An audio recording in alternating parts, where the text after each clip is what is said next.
Hi, welcome back. We're in lecture 15, segment 2, and the topic of this lecture is t-tests. In segment 2, we'll cover dependent t-tests.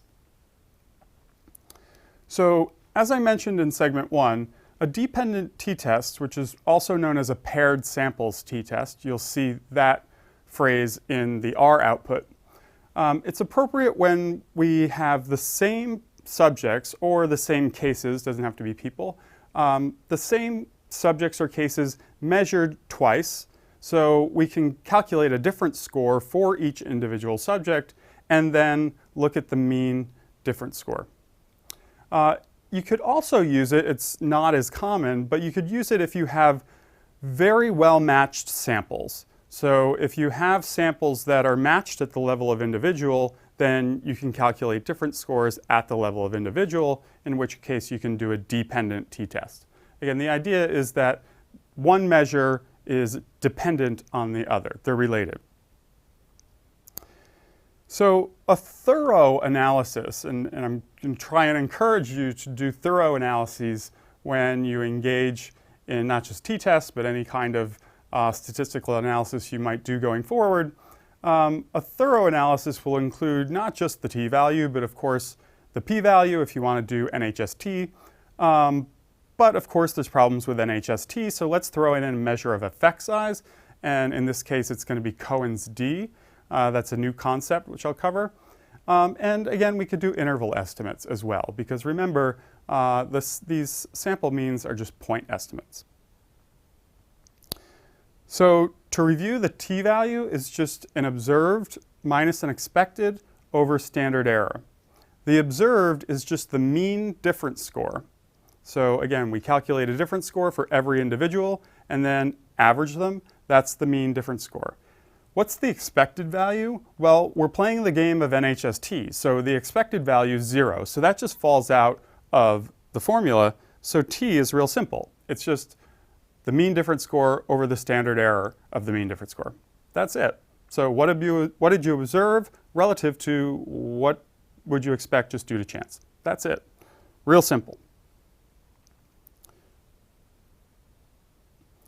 And again, the p-value will be based on that t-value and which t-distribution you're in and whether you're doing a non-directional or directional test. But again, that's an NHST, so it's biased by sample size. So you should supplement that with an estimate of effect size. And effect size is different here than it was back in regression. Now we're going to calculate what's called Cohen's d. And the formula for Cohen's d is real simple as well. It's just the mean difference score over the standard deviation of the different scores. So notice that the slight difference between t and d.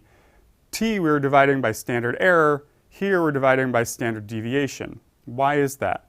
Well, standard error, if you remember, is the standard deviation over the square root of n.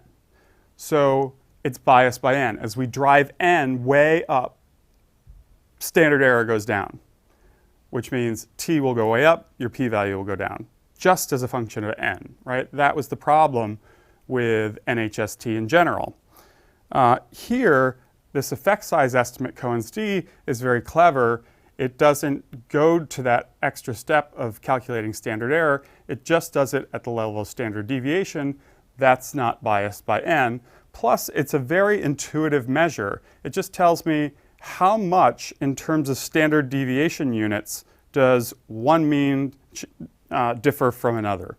Or if we're looking at change score, like we are here in a dependent t-test, it's how much did people change from one measurement to the other in standard deviation units. So Cohen's d of 1 means that people went up a whole standard deviation. That's a pretty big effect.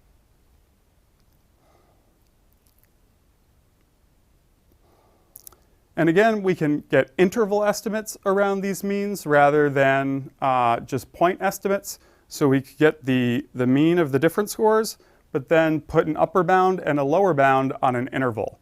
And we get the upper bound and lower bound just like we did before when we were looking at confidence intervals for just sample means or regression coefficients.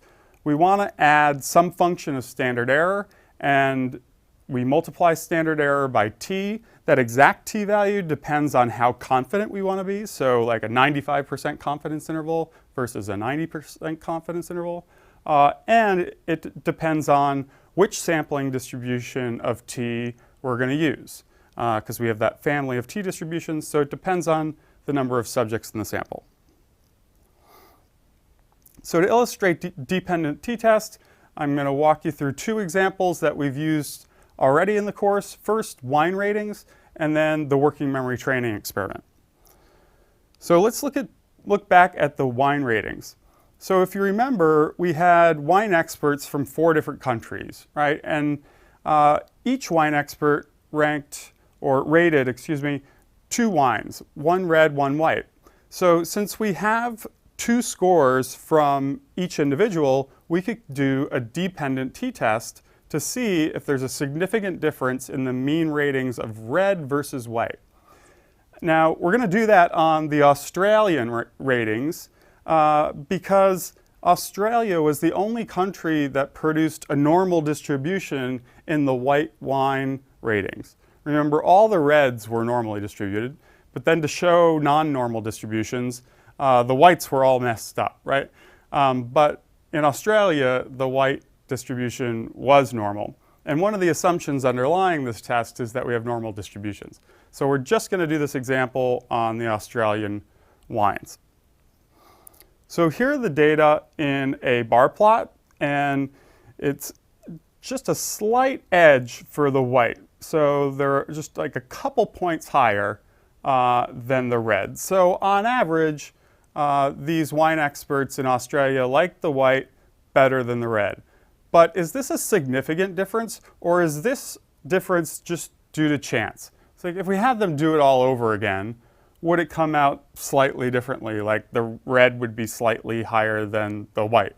So that's the question. Is this a significant difference, or is this just about as much of a difference as we would expect just due to chance because of sampling error? So we can test that by running a dependent t-test in R, and we'll do this in the next lab. So it's really simple. There's a function called t-test, and we just put in the 2 variables that we want to compare, but then we have to tell R that we're doing a dependent test. And again, R uses the term paired t-test for dependent because the 2 variables are paired in some way. So we have to set paired equal to true. So that's the last argument in the t-test function. So we do that, and now let's look at the output. Here's the actual t value. It's negative 8.0217. Why is it negative? Well, just because I put the red first and the white second. It's completely arbitrary in this case. I could have flipped them around and it would be positive 8. Doesn't really matter in this case. But you see, that's a high t value. So even though on the graph it looked like a small difference, it's a reliable difference, at least in this sample. The degrees of freedom of 99, that means there were 100 wine raters, right? Because degrees of freedom is number of cases minus 1. There's our p-value. It's off to 12 significant digits. It's less than 0.00001. Very, very low. What R gives you is a confidence interval, but a little different from the confidence intervals that we covered back when we had the whole lecture on interval estimates. So what R gives you is not an interval around like the mean of the red and the mean of the white. It gives you an interval around the mean difference. So here is the actual difference. It's a difference of about 5 points. And the interval is from about 3.8 to 6.3. So again, this is our point estimate. This is our interval estimate. What's important about that interval estimate is it does not include 0. That tells you that it's going to be significant in terms of null hypothesis significance testing. And finally, at the end, there's a function in R, which we'll cover in lab, called Cohen's d, where we can get that estimate of effect size.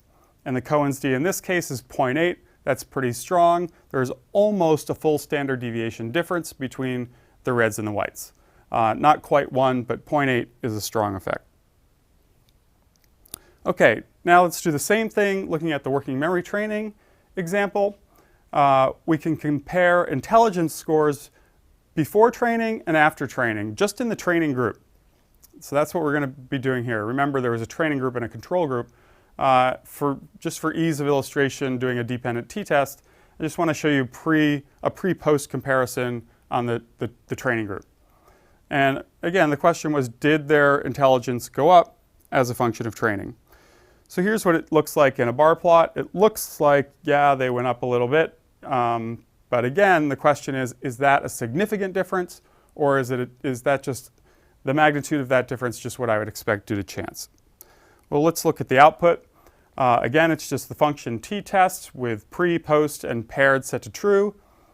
Here's the t-value.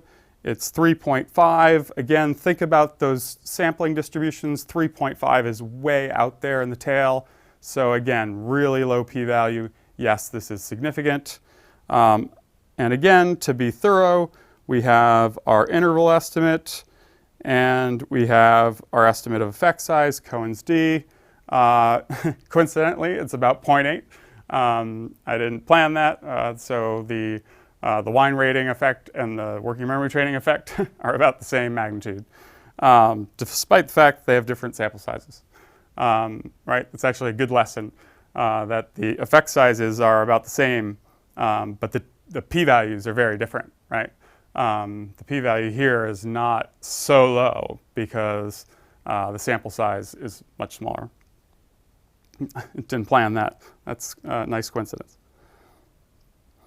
So to sum up this segment, dependent t-tests are appropriate when you have the same subjects or same cases that are measured twice, so you can calculate different scores.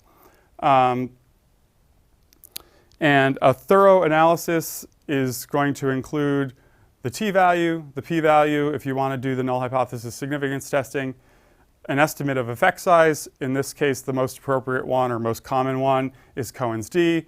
And you could also report interval estimates rather than just point estimates.